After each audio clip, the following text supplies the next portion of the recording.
দেখেন ইনি একজন নতুন সৌদি আরব প্রবাসী। ওনার আজকে 4 মাস যাবত কাজ নাই। এই ভিডিওটা দেখেন, কন্টিনিউ দেখতে থাকেন, তাহলে বুঝতে পারবেন যে সৌদি আরবের পরিস্থিতি কেমন। আমার ফ্যামিলি আমাকে কোনো খোঁজ খবর নিতেছে না, কলই করতেছে না। আমরা হইলো ফ্যামিলিতে 3 ভাই 3 বোন।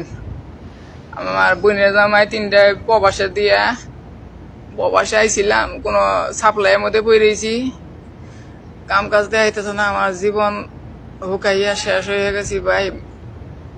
হ্যালো গাইস, আমার জীবন রক্ষা করেন, আমার ফ্যামিলি। আমার জীবনে আমি আর আমার দেওয়া হবো না। এই আমার জীবন, আমাকে দেখে রাখেন।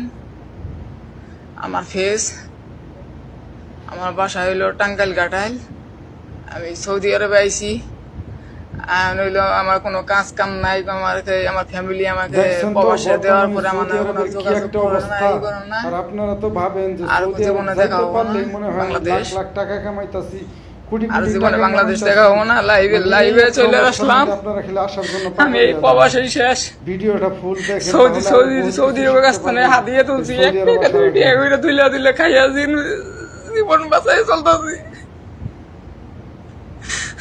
আমি আমার বোনের জমের আমার পাদে ফেলাই দিয়েছে মসজিদের সামনে।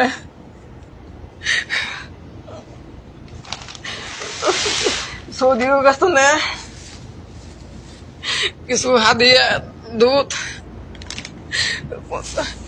খাইয়ে কোনো মতো জীবন চালাইতেছি। যে কোনো সময় পুলিশে ধরে নিয়ে যেতে পারে, মসজিদে পুলিশ আসতে পারে।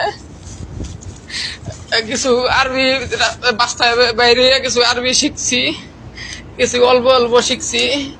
রুমে বসায় রাখছিল দালালে, এখন তোর কাম কাজ দিতে পারো নাই, বাধ্য হয়ে আমার রুমে তো বাইরে আসতে হয়েছে। আমার 3 মাস রুমের মধ্যে ফেলাই রাখছিল, কোনো কাম কাজ দিতে পারো নাই।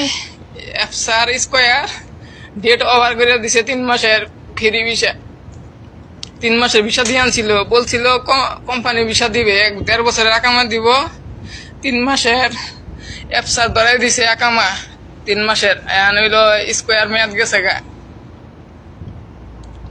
3 মাসের আকামা স্কোয়ার মেয়াদ গেছে গা। তার কারণে আমি কোনো জায়গায় মেলা জায়গায় রাস্তায় ঘুরে চাকরি নেওয়ার জন্য চেষ্টা করছি। আকামা স্কোয়ার হওয়ার কারণে চাকরি পাইতেছি না, টাকার বেগরে চাকরি হইতেছে না। তালালে সৌদি আরব তালালে বইরে গেছে। আমি বাংলাদেশে আসছিলাম, ভালো আছিলাম। বিদেশের অবস্থা বুঝতে পারতেছি, বিদেশের অবস্থা কি ওইরকম আছে। আমার কোনো যোগাযোগ নিতেছে না, আমার কোনো ছেলে বইলে কোনো মনে করে না। ছোট তনে বড় হয়েছি।